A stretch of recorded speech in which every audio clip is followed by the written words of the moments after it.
তালি বাহ একসঙ্গে একসঙ্গে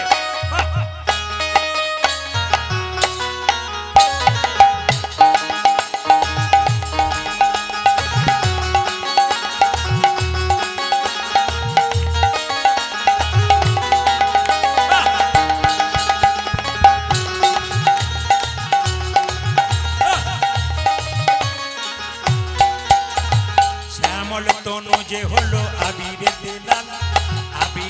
লাল হোলি খেলেছে আমার বজের গোপাল দাড়ি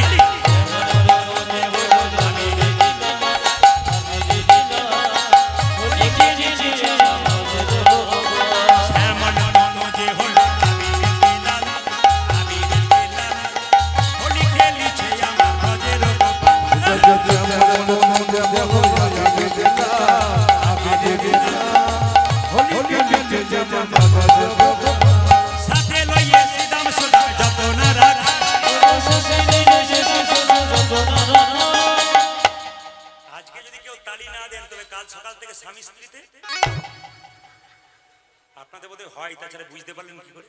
তবে আপনাদের স্বামী স্ত্রীতে কোনদিন ঝগড়া হবে না দুটি মন্ত্র বলে যাবো বলবো না বাদ দিয়ে দেবো বাবারে মায়েরা বলছেন বলুন বলুন যত গন্ডগোল তো উনার সঙ্গে আর দাদারা বলছে বলে যান কোনো অসুবিধা নাই মায়েরা আচ্ছা আপনাদের স্বামীর সঙ্গে আপনার ঝগড়া হবে না দুটো কাজ একসঙ্গে করবেন ভোজন আর ভজন শাস্ত্র বলল স্বামী যদি বেলা 3টের সময় আসে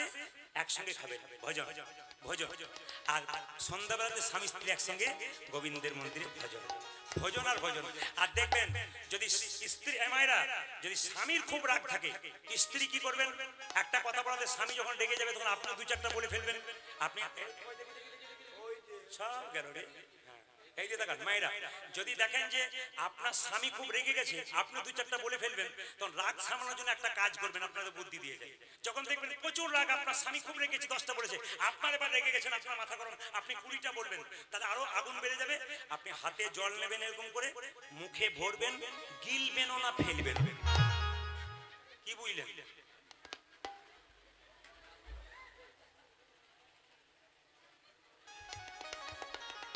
ফাঁকে ফাঁকে জল খাওয়া হয়ে গেল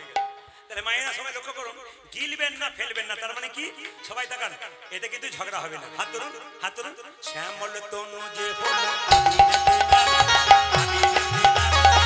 হোলি খেলেছে আমার বজের গোপাল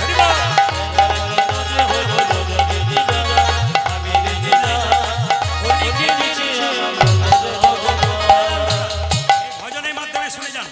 আমি আপনাদের বলতে চাই আমি আপনাদের বলতে চাই দেখতে পাচ্ছেন এটা কি বলুন তো লাল কাপড়ের ভেতরে বুঝতে পারবেন এটা কি গীতা আচ্ছা আপনাদের সবাইকে বলে যাই গীতা কিন্তু সঙ্গে রাখবেন একদিনে সব কথা বলা যায় না আমি তো সংক্ষেপে বলে গেলাম অনেক কিছু ভেতরে রয়ে গেল আপনাদের দেবার আবার আমি কথা দিলাম বছর 10 পর একবার আসবে এবং সেই সময় আপনাদের সব বলে যাবে এই দিয়ে তাকান মায়েরা তাকান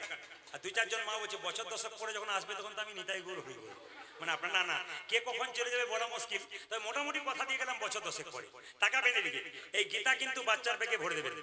আপনারা সবাই গীতা নিয়ে যাবেন আপনার স্বামীর ব্যাগে ভরবেন বলছে ভালো লাগুক আর না লাগুক খাও একটু তিতা ইচ্ছা করুক আর না করুক পড়ো একটু গীতা গীতা যদি কেউ পড়তে পারে তার জীবনে লাভ আছে ভগবান শ্রীকৃষ্ণ অর্জুনকে গীতার জ্ঞান দিয়েছিলেন এই জন্য গীতা কিন্তু আপনারা সবাই রাখবেন আমি একবার অ্যাক্সিডেন্ট হয়েছিলাম বিখ্যাত অ্যাক্সিডেন্ট নাম করা তাতে আমার গীতা ছিল আমরা সবাই বেঁচে গিয়েছিলাম আপনার ছেলে সাইকেলে যাচ্ছে আপনি ব্যাগের মধ্যে গীতা দেন আপনাকে 100% গ্যারান্টি দিলাম বিপদ হবে কিন্তু বিরাট বড় বিপদ থেকে হয়তো বেঁচে যাবে আপনার ছেলে শুধু গীতার জন্য আপনার ছেলে মেয়ের স্কুলে যাবে ব্যাগে একটা গীতা একটা ছোট্ট পলিথিনের মধ্যে ভরে দেবেন আপনার কোনো চিন্তা নেই যা করবে গীতা যেন ব্যাগের মধ্যে সবাই মিলে হাত তুলুন শ্যামল তনু যে হলো আবিরে লাল হোলি খেলেছে আমার বজের গোপাল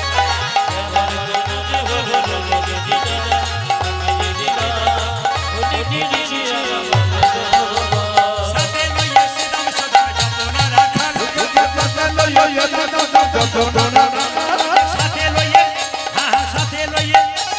সাথে লইয়ে শ্রীরাম সদা যতনা রাখাল হোলি খেলেছে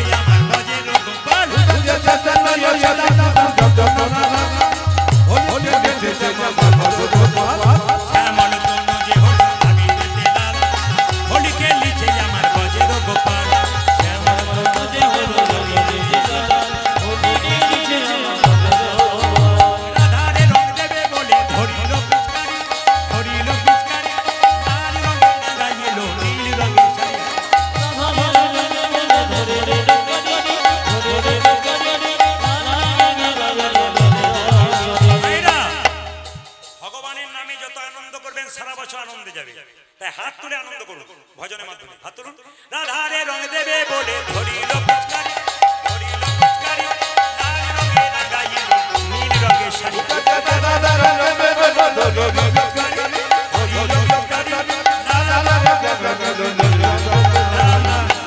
ফাঁকে ফাঁকে তত্ত্বগুলো বলে যাচ্ছে। বৈষ্ণব চরণে আশীর্বাদ নেবেন। বারবার বলবো, আপনার বাচ্চা কচি বাঁশের মতো, যেদিকে বাঁকাবেন সেদিকে বাঁকবে। বাঁশ মোটা হলে আর বাঁকবে না। চাণক্য পণ্ডিত বলেছে, আপনার ছেলের 5 বছর পর্যন্ত কোনো দোষ ধরবে না, খেলবে পড়বে ভাঙবে কিচ্ছু বলবে না। 5 থেকে 15 পর্যন্ত ছেলে মেয়েকে শাসনের চোখে রাখবেন। ছেলে মেয়ে যখন 16 পেরিয়ে যাবে, পুত্র মিত্র বদাচরে, তখন বন্ধুর মতো ব্যবহার করবেন, তবে ছেলে মেয়ে ঠিক হিসাবে থাকবে। এগুলো চাণক্য পণ্ডিতের কথা। বৈষ্ণব যদি রাস্তা দিয়ে যায়, বাড়িতে আসে, বৈষ্ণবের সম্মান দিন। যে বৈষ্ণবের সম্মান দেয় না, মায়েরা, গাছ ফল দেয় নিজের জন্য নয় জগতের জন্য, নদী জল দেয় নিজের জন্য নয় জগতের জন্য, সেরকম বৈষ্ণব নাম দেয় নিজের জন্য নয় জগতের মঙ্গলের জন্য। হাজার হাজার বটের ফল বট গাছে হয়, কিন্তু বট গাছের নিচে পড়ে একটাও চারা গাছ হয় না। পাখি থেকে ছাদে কান্নেসে গিয়ে পায়খানা করে, তার থেকে চারা গাছ হয়। এই জন্যে সকলের মুখে হরিনাম শুনলে কৃষ্ণ ভক্তি হয় না। বৈষ্ণবের মুখে যতক্ষণ না মধুমুখা নাম শুনবেন, ততক্ষণ আপনার কৃষ্ণ ভক্তি হবে না। হাত তুলুন। রাধারে রং দেবে বলে ধরিল পিচকারি, ধরিল পিচকারি, লাল রঙে রাঙাইল নীল রঙের শাড়ি। হরি বল।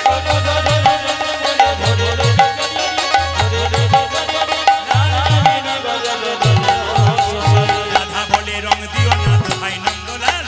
রাধা বলে রং দিও না দোহাই নন্দলাল।